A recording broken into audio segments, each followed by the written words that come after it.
it may look impressive, the monstrosity behind me, but take my advice. If you're thinking about going as crazy, being as crazy as I am, I still am,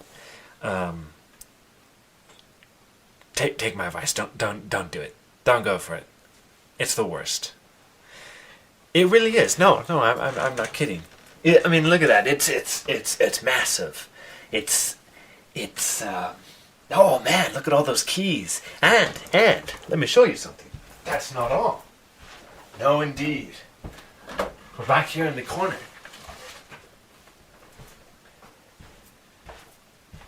If this wasn't enough to add to the madness of it all, the Alice's,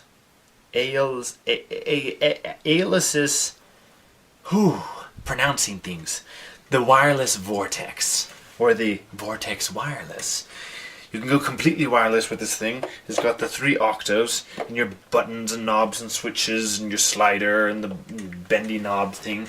So, yeah, not only do I sit in front of, 6 keyboards here.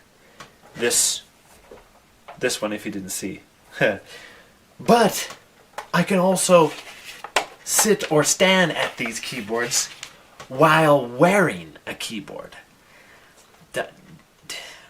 It's completely unnecessary, and it doesn't work out. It really doesn't.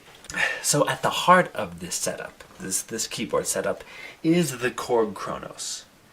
This is it's the one with the wooden end caps. So the Kronos 2, I guess. Though technically it's the Kronos 3, and now they have a Kronos 4 that begins shipping. I guess it already did. I think people are already getting their new Platinum Limited Edition of the Kronos. The one with the platinum silver finish and instead of the wooden end caps, well, I guess they're still wooden, the black ebony wooden end caps.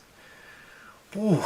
Anyway, because what my idea was to get a program going where I could use 16 voices, assign them all to different MIDI channels, and then get all these MIDI controllers here, hook them all up into the back of the Kronos, and then thereby delegating all the different sounds and simplifying the splits. You're in a word, giving the Kronos more keys than the 88 it has, so that these 88 keys can be devoted to your piano sounds, your Rhodes kind of sounds, and then the organ sound would be on MIDI channel 2, and it would be on this keyboard with the different action to it, and then one on top as the hard synth, and the one down here as the soft synth, and maybe we'll put mellotron kind of choir, strings, flutes, voices on this one,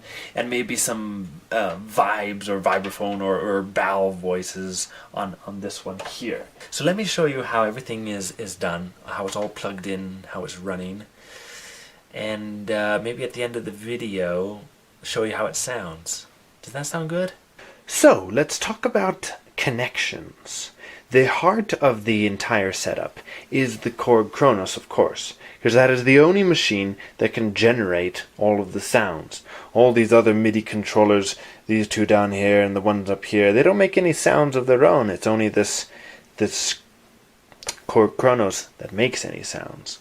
So in the back of the Korg Kronos is 2 Type A USB slots, which can power external MIDI controller devices. And I am using both those slots for the Korg MicroKeys. And they're not exactly keyboards that I can recommend, being as, well, it depends on what you're expecting. This is the Korg MicroKey 61. So it has the 61 keys. And this is one of the older versions of the MicroKeys. I know that the later ones go wireless, and they have I think a joystick on the side instead of the knobs here, and they also have pedal input. But I chose to get the older versions because they have the advantage of having this bus power to 2 more USB devices. So this is the Type B here, this one that runs into the back of the Kronos, and then it can host 2 more MIDI USB devices here. So this is for the wireless Vortex, the keytar, this one over here. So when you press down the note, it sends the messages to this stick here through wireless, and then it sends it to this controller out through this USB and into the back of the Kronos, and you can trigger your sounds there, no latency. Then this one is the Keith McMillan Qunexus, 2 octaves. It's kind of a spongy kind of feeling to it, and it's kind of difficult to play because the white keys don't run up alongside the black keys, even though they're not black. These are blue, and then these are a whitish color. But you have your octave up and down buttons. So the more octaves you go up, the faster the green light blinks, and then likewise for the red button. But then this Qunexus keyboard can do a whole host of things. It's probably, next to the Kronos, the most complicated controller keyboard that I have. Oh, sorry, I'm losing my voice already. So that's how these 3 devices get their power: the MicroKey, the Qunexus, and the wireless Vortex. Of course, the Vortex itself runs on 4 AA batteries. Let's see, that takes up one of the USB slots into the back of the Kronos. So you can see what I did there. Just one slot at the back of the Kronos.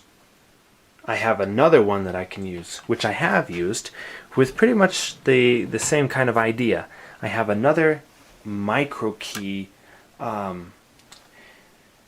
It's not the 61 version, it's just the, I think it's 37.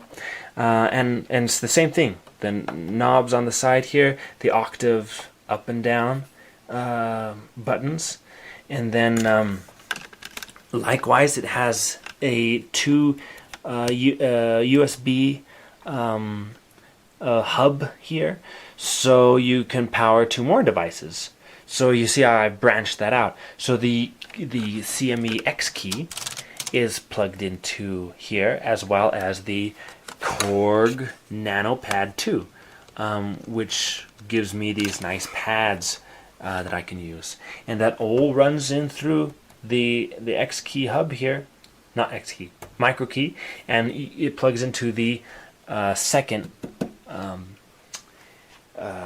USB slot there.